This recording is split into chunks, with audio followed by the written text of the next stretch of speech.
Yeah, enjoy the journey, more so than the destination. It was, if you look at a normal job, 40 hours a week, you're probably spending exactly the same being a professional athlete. That sheer will to win is, I don't know. From my perspective, you either got it or you haven't. But What's the biggest race you've ever won?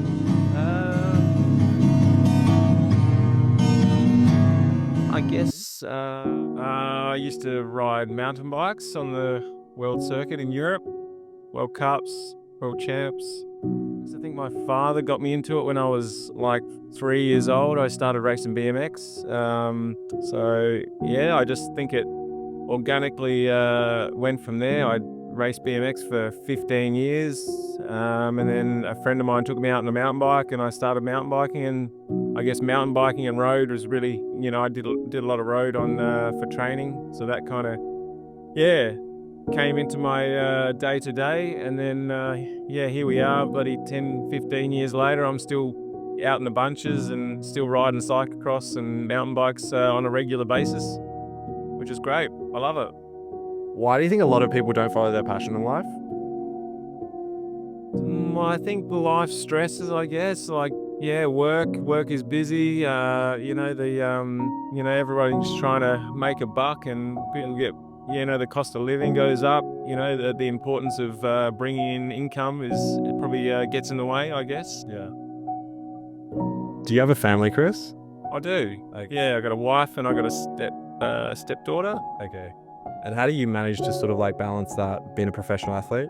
I guess, I think, it's hard for me, I've had times where I've let it go a lot and had big breaks, but I think it's just much easier to keep fit and, it's just a matter of, coming back to, riding regularly and getting up a little bit earlier and just make sure I'm fit and healthy. And I think it makes your every day, makes work a lot easier, makes family life a lot easier. So I think I don't know, maybe it's the ADD in me. I manage to just juggle those things a lot.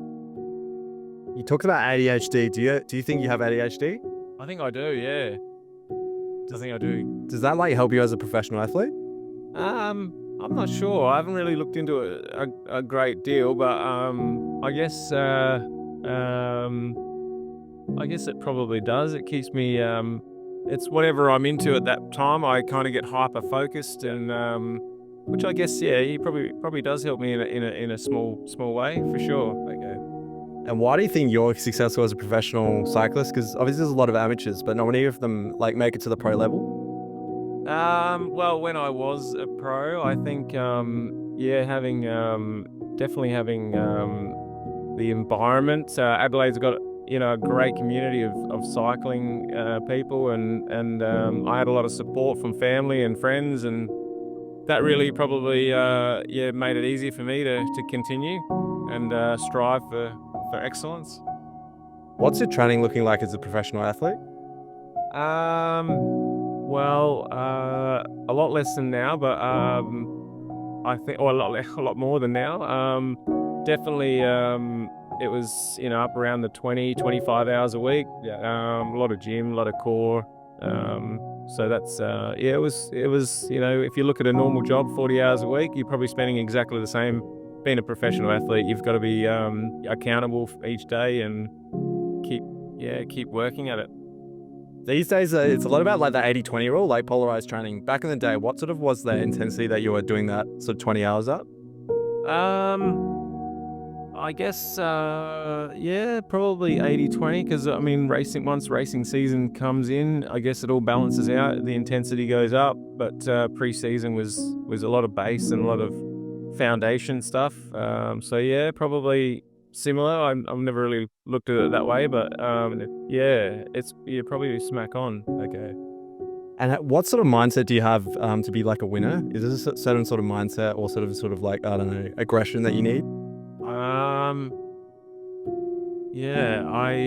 I'm very, very competitive, so I think that probably takes over. So having that sheer will to win is I don't know.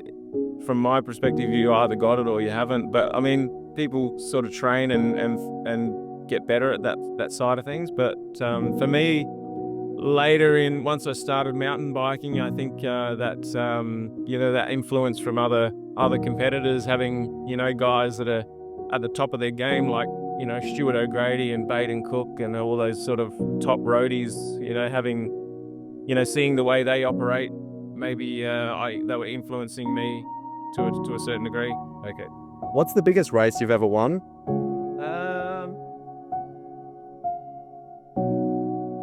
I guess, Or podiumed?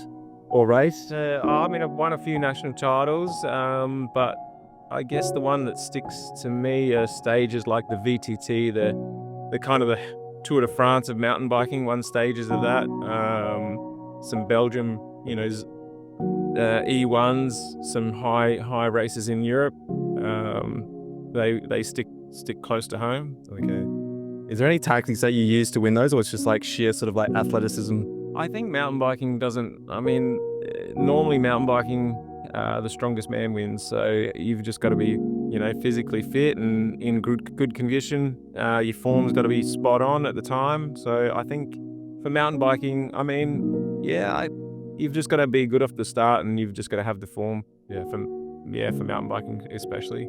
Do you know what your VO2 max is? I no idea right now, but it's a lot less than what it used to be.